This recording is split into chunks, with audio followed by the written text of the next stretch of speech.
ይገርማል። በስመ አብ።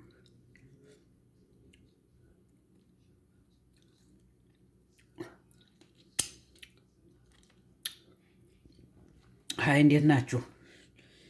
የጎኑ ሚዲያ ተከታታዮች ዛሬ ቅጠላ ቅጠል ሰርተናል። የሚያምር ቅጠላ ቅጠል ያው እንደምታዩት ብዙ ነገር ነው ያለው። እዚህ ጋ ላሳያችሁ።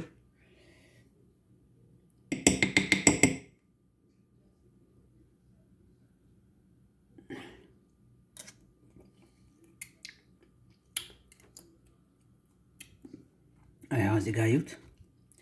ነጭ ዘቢብ አለው። ነጭ ዘቢብ አለው። በብዛት ነው ያደረግኩ። ቀይ ዘቢብ አለው። ቆይ የእንትኑን እንትን ላንሳው።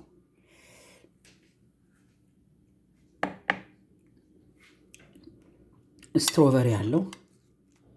ስትሮበሪ ማለት ይሄ ማለት ነው። ይሄን በብዛት ነው ያደረግኩ። እዩት። ይሄ በብዛት አለው ስትሮበሪ። እዩት። ይሄ ማለት ነው። እዩት። ይሄ ስትሮበሪ ነው። ይሄ ስትሮበሪ ነው። እዩት። እዚያ ወይን አለው። ቀይ ወይን ደግሞ አለ። በብዛት አለው ቀይ ወይን። ቀይ ወይን አለው በብዛት። እዩት። ውስጡ የሚመስለው ቅመማ ቅመም ብዙ ነገር ነው ያለው። ቲማቲሙ እዩት። እዩት። ቲማቲሙ እንዳለ ቲማቲሙ ነው ያለው። ይሄ በሙሉ ቀይ ወይን ነው። ነጭ ወይን አለው። እዩት እንደምታዩት። ይሄ ቀይ ወይን ነው።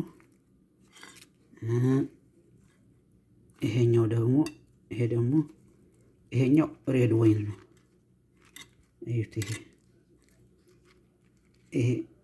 ይሄኛው ሬድ ወይን ነው።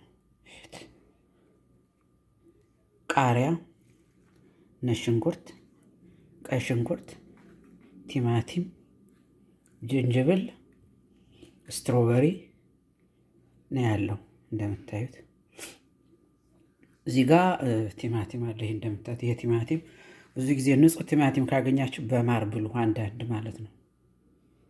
አንዳንድ ልብ ድካም ላለበት ለጤንነት ንጹህ ቲማቲም ቁርጥ ታረጉና የፍሬው በጣም ያላላ የማይፈስ ፍሬው ድርቅ ያለ ሲገኝ ማሯን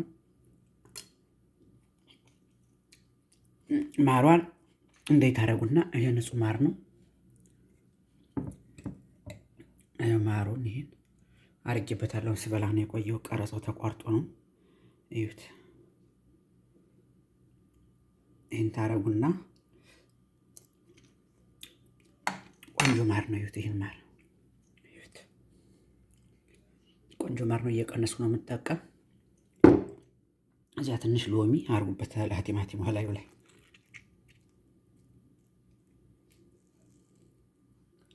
እዩት። በቃ አሁን ይሄን ቲማቲም እዩት። እዩት። አሁን ይሄን ቲማቲም ማር አለው።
እዩት ይህን ዳቦ ነው። እዩት ይህን ዳቦ ነው። እዩት ዳቦ ነው። እዩት ለስላሳ ዳቦ። ይሄ በቃኛል ብዬ ነው አለኝ። ዳቦ አለ ሌላ። እዩት ይህን ዳቦ። እንጀራም አለ ግን እንጀራውን አሁን ብዙም እና እዩት የሚመስለው ቆንጆ ዳቦ ነው።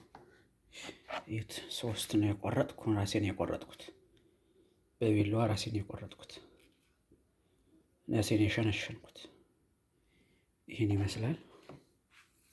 እስኪ አሁን መብላት እንጀምር አሁን